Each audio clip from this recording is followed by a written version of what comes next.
ખેડૂત આંદોલનનો આજે 12મો દિવસ છે। ખેડૂતો છે પોતાની માંગણીઓને લઈને લડી લેવાના મૂડમાં જોવા મળી રહ્યા છે। આ વચ્ચે ખેડૂત અને પોલીસ વચ્ચે ઘર્ષણના દ્રશ્ય પણ ઠેર ઠેર જોવા મળી રહ્યા છે। ગઈકાલે ખિનોરી બોર્ડર પર હરિયાણા પોલીસ અને ખેડૂતો વચ્ચે ઘર્ષણના દ્રશ્ય સામે આવ્યા હતા, જેમાં પથ્થરમારાની પરિસ્થિતિનું પણ નિર્માણ થયું હતું।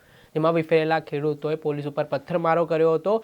સાથે જ વાત કરીએ તો 26 ફેબ્રુઆરીએ દિલ્હી કૂચનો કોલ ખેડૂતો તરફથી આપવામાં આવ્યો હતો, પરંતુ સંયુક્ત કિસાન મોરચા દ્વારા આ નિર્ણય ફેરવી તોડ્યો છે અને વાત છે હવે 29 ફેબ્રુઆરીએ નિર્ણય કરવામાં આવશે કે દિલ્હી કૂચ કરવી છે કે કઈ રીતની રણનીતિ આગળની બનાવી છે। તે તમામ બાબતો ઉપર હવે ખેડૂત આગેવાનો છે તે ચર્ચાઓ કરી રહ્યા છે। શું સમગ્ર ઘટનાક્રમ છે તે અત્યાર સુધી ખેડૂત આંદોલન રહ્યો છે અને કેટલા લોકોના મોત થયા છે, વાત કરીશું આ વિડીયોમાં।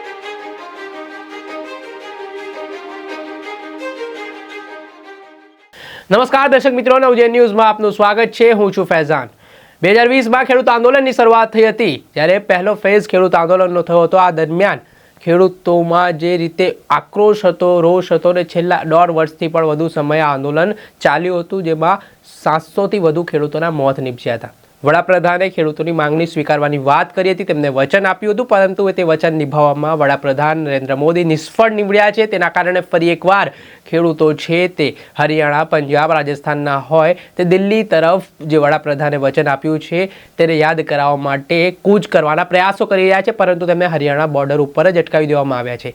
તે વચ્ચે ખેડૂતો અને પોલીસ વચ્ચે ઘર્ષણના દ્રશ્ય પણ સામે આવી રહ્યા છે।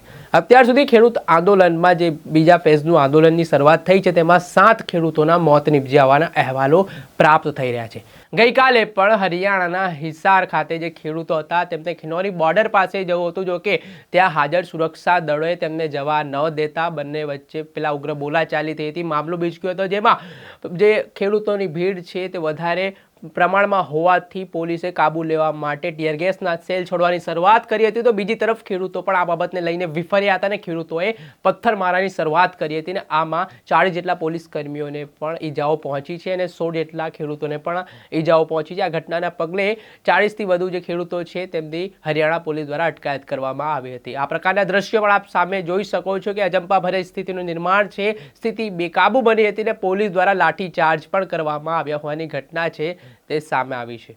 વાત કરીએ તો પંજાબના ભટિંડાના જે યુવા ખેડૂત છે શુભકરણસિંહ, તેમને ગોળી વાગતા મોત થયા હોવાનો આરોપ છે તે ખેડૂતો દ્વારા લગાવવામાં આવ્યો હતો અને તેને જ લઈને અત્યાર સુધી જે શુભકરણસિંહ છે તેમને અંતિમ સંસ્કાર કરવામાં નથી આવ્યો અને વાત આટલેથી ન અટકતા ત્યાં ખેડૂતના જે આગેવાનો છે તેમના દ્વારા માંગણી કરવામાં આવી છે કે શુભકરણસિંહના મોત મામલે તાત્કાલિક પોલીસ ફરિયાદ નોંધે, આરોપીઓની ધરપકડ કરે અને 1 કરોડ રૂપિયાનું વળતર છે તે શુભકરણસિંહના પરિવારને ચૂકવવામાં આવે, સાથે તેમના પરિવારના સભ્યને સરકારી નોકરી આપવામાં આવે તેવી માંગણીઓ પણ કરવામાં આવી રહી છે, જેને જ લઈને 25 ફેબ્રુઆરી અને 26 ફેબ્રુઆરી કેન્ડલ માર્ચનું પણ આયોજન છે તે ખિનોરી બોર્ડર તેમજ શંભુ બોર્ડર ઉપર કરવામાં આવ્યું છે।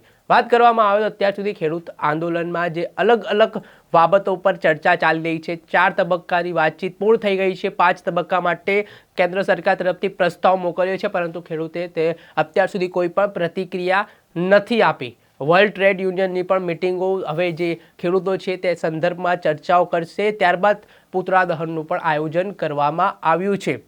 ગઈકાલે જે આખી ઘટના બની છે અને જે દિવસે ને દિવસે પરિસ્થિતિ વણસી રહી છે તેના કારણે પણ જે ખેડૂતો છે તે પોતાનો જીવ ગુમાવી રહ્યા છે। અત્યાર સુધી 4 ખેડૂતો અને 3 પોલીસ કર્મચારીઓ, આમ 7 જેટલા લોકોએ આ ખેડૂત આંદોલનમાં જીવ ગુમાવ્યો છે। બીજી તરફ ખેડૂતો દ્વારા સુપ્રીમ કોર્ટમાં એક અરજી દાખલ કરવામાં આવી છે અને આ અરજીમાં શુભકરણસિંહના મોત મામલે 1 કરોડ રૂપિયા વળતરની માંગણી કરવામાં આવી છે, સાથે જ આ ઘટનામાં જે લોકોએ આ હત્યા નિપજાવી છે તેમની ધરપકડ કરવામાં આવે અને ખેડૂતોને દિલ્હી જવા દેવામાં આવે તે પ્રકારની વાત છે તે કરવામાં આવી છે અને આગામી સમયમાં આ અરજી પર આગામી દિવસોમાં સુપ્રીમ કોર્ટમાં સુનાવણી થશે ને તેમાં મહત્વની વાત પણ સામે આવશે, પરંતુ ખેડૂત આંદોલન છે તે દિવસે ને દિવસે ઉગ્ર બનતો જઈ રહ્યો છે, કારણ કે હવે જે રીતે સરકાર છે તે અડગ છે, મક્કમતાથી ખેડૂતોને આગળ નથી વધવા દઈ રહી, તો બીજી તરફ ખેડૂતો પણ હવે લડી લેવાના મૂડમાં જોવા મળી રહ્યા છે।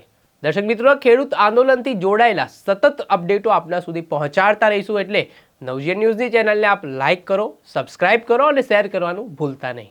નમસ્કાર।